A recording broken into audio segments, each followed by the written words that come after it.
Bonjour à tous les amis, on se retrouve aujourd'hui pour une nouvelle vidéo. Alors je sais pas si vous avez vu sur la précédente vidéo, ça a changé le fond derrière moi. Alors c'est un fond vert, hein, c'est juste une incrustation. Mais voilà, c'était juste pour vous faire passer le message. Je sais pas si c'est sympa, vous me direz en commentaire.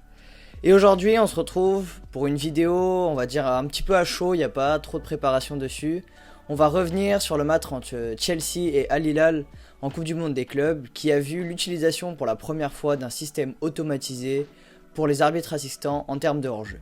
Pour revenir un petit peu sur l'événement en lui-même, c'était la demi-finale de la Coupe du Monde des clubs, et pour la première fois on a expérimenté, on va dire, un système de hors-jeu automatisé. Donc dès qu'il y a un joueur qui est hors-jeu avec un système de modélisation, etc., directement le joueur est signalé, position de hors-jeu, l'arbitre assistant a juste à lever le drapeau et voilà.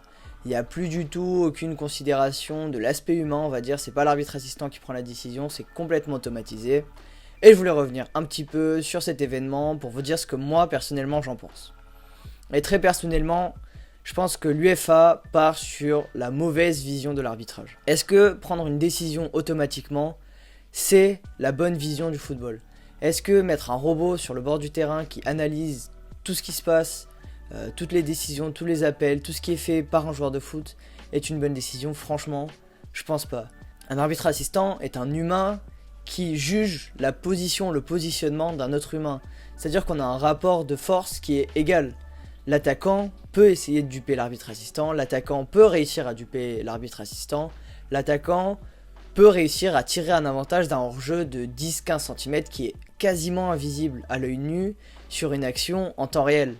Et là où ça devient pour moi injuste pour le joueur de foot, c'est qu'on se met à analyser des centimètres, des 5, 6, 7 cm, même si on met une marge de 10 cm, imaginons que le gars il est hors jeu de 11 cm, mais c'est juste injuste. Est-ce qu'un joueur de foot, sur le feu de l'action, il arrive à se dire ok, est-ce que là je suis à 10, 11, 12 cm? C'est impossible. Pour moi, c'est le genre de choses qui doivent être analysées à l'échelle humaine, à l'échelle d'un œil humain. Un attaquant, il va pas prendre le temps de mettre sur pause et de se dire ok, là je suis bien ou pas aligné, et l'arbitre assistant c'est pareil. Mais du coup, on a un rapport de force qui est égal. L'arbitre assistant a les mêmes outils que le joueur et ils essayent de se combattre un petit peu. C'est pas un combat, mais ils essayent, voilà, de jouer à armes égales sur j'essaye de trouver son positionnement en jeu et l'attaquant de l'autre côté essaye de tirer un avantage, peut-être d'un hors-jeu de pas beaucoup, mais qui arrive à tirer un avantage d'une action un petit peu litigieuse.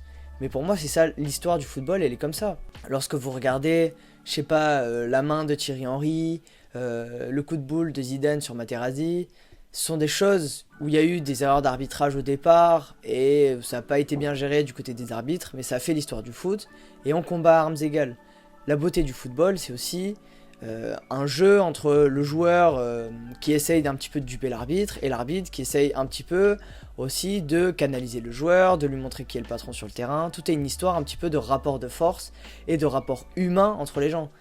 Si tu mets juste un robot qui prend des décisions machinalement, je pense que ça va dénaturer l'histoire du foot. Et pour moi, je pense que l'UEFA part dans cette direction, et je pense que la bonne direction, elle est vers là-bas. Lorsqu'on voit, je sais pas si vous l'avez vu sur le match OM-Angers, où il y a eu le micro embarqué sur l'arbitre, et on a un petit peu entendu les rapports qu'il y avait entre l'arbitre et les joueurs. Il y a quand même sacrément un rapport humain entre, voilà, est-ce que vous allez mieux, est-ce que la cheville ça va, oui tout à l'heure il y avait peut-être hors-jeu, mais bon voilà, c'est comme ça, on reviendra dessus s'il y a but, etc. Le football, c'est aussi une histoire d'interprétation. Il n'y a jamais une action où la décision est sûre à 100%, même un carton rouge, même un penalty, même lorsqu'il y a la VAR. On a bien vu que la VAR, on pensait qu'elle allait régler tous les problèmes de litige, tous les problèmes d'interprétation, mais pas du tout. Le foot est un sport où on interprète les choses. Le foot est un sport où l'arbitre est le seul décisionnaire. Et pour moi, là où on part sur la mauvaise direction, c'est qu'on veut faire de l'arbitre une machine à prendre des décisions, alors que la bonne décision serait de faire l'arbitre un sportif, un athlète à part entière. On l'a vu lorsqu'il y a eu Olympique de Marseille, Olympique Lyonnais, sur voilà, ces jets de projectiles, etc., le match arrêté. Lorsque Rudy Buquet vient parler à l'antenne avec Thierry Henry, etc., c'est juste salué par tout le monde. Pourquoi? Parce qu'il se met à l'échelle humaine. L'arbitre devient un humain, comme tout le monde. Voilà, j'ai pris telle décision, j'ai fait ceci, j'ai fait cela, parce qu'il y a eu ci, parce qu'il y a eu ça, et il explique tout ce qui s'est passé dans sa prise de décision. Et on comprend un petit peu mieux pourquoi il y a eu ces décisions de sa part. Et là où l'UEFA pour moi part totalement dans la mauvaise direction, c'est que l'arbitre n'a jamais le droit de communiquer, l'arbitre n'a pas le droit d'avoir un rapport parfois un peu plus humain, un peu plus amical, que ce soit avec les supporters, que ce soit avec les joueurs. Pourquoi ? Pourquoi bon ? Pourquoi on n'a pas le droit de tutoyer un joueur ? Pourquoi on n'a pas le droit d'écouter ce que dit l'arbitre ? Pourquoi on n'a pas le droit d'avoir une interview d'après-match sur l'arbitre ? Mais à l'inverse, il faut aussi que l'UEFA mette l'arbitre en tant que véritable athlète. Oui, il a pris une mauvaise décision. Oui, ce carton rouge n'était pas justifié. Oui, ce carton jaune n'était pas justifié. Mais alors ? Il a le droit de se tromper. Messi rate des pénaltys et des coups francs. Ronaldo marque pas tous ses buts. Mbappé a raté son pénalty face à la Suisse. L'arbitre est un sportif à part entière. L'arbitre, il doit avoir une image publique, il doit avoir le droit de se tromper, il doit faire des erreurs, ça arrive à tout le monde, et on doit banaliser l'erreur. Oui, il a donné une mauvaise touche, oui, il a donné un mauvais coup franc, oui, il a donné un mauvais carton, mais l'essentiel, c'est quand même les pénaltys, les cartons rouges, et là, on peut avoir un filet qui s'appelle la VAR. S'il y a un carton rouge qui est totalement injustifié, la VAR intervient. S'il y a un penalty qui est totalement injustifié ou totalement oublié, on est sûr à 60% qu'il y a penalty, là la VAR intervient. Ou alors on dit à l'arbitre, comme on le fait en ce moment, va checker la VAR. C'est lui qui va, c'est lui qui prend sa décision, point final. Et pour le hors-jeu, ça devrait être pareil. Oui, il y a des hors-jeux où l'arbitre ne prend pas toujours la bonne décision, il coupe l'action, etc. Moi je dis, tant qu'il n'y a pas but derrière, c'est pas super grave. L'essentiel, c'est de laisser l'action aller au bout, de lever le hors-jeu si hors-jeu, et s'il y a but, voilà, le but a été marqué, l'arbitre a levé le hors-jeu, ok, hors-jeu signalé, on va faire le coup franc, et au moment de tirer le coup franc, la VAR intervient, ok, il y a peut-être hors-jeu, il y a peut-être pas hors-jeu, on vérifie, pardon. Et là, la VAR intervient et va dire, ok, il y a peut-être pas hors-jeu, on va juste vérifier quelques secondes.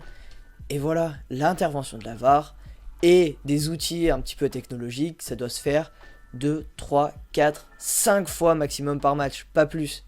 Après, il faut laisser l'aspect humain, il faut laisser aussi l'arbitre gérer ses joueurs. Tu gères pas machinalement un Verratti, comme tu vas gérer, je sais pas, un Danilo Pereira, ou comme tu gères un Neymar, ou comme tu gères un Yannick Cahuzac. Chaque joueur demande une relation, demande un échange avec l'arbitre qui est différent. L'arbitre va vouloir protéger tel joueur et sanctionner l'autre parce que l'autre, il fait beaucoup plus de fautes, il est beaucoup plus anti-jeu, et l'autre est un créateur de jeu.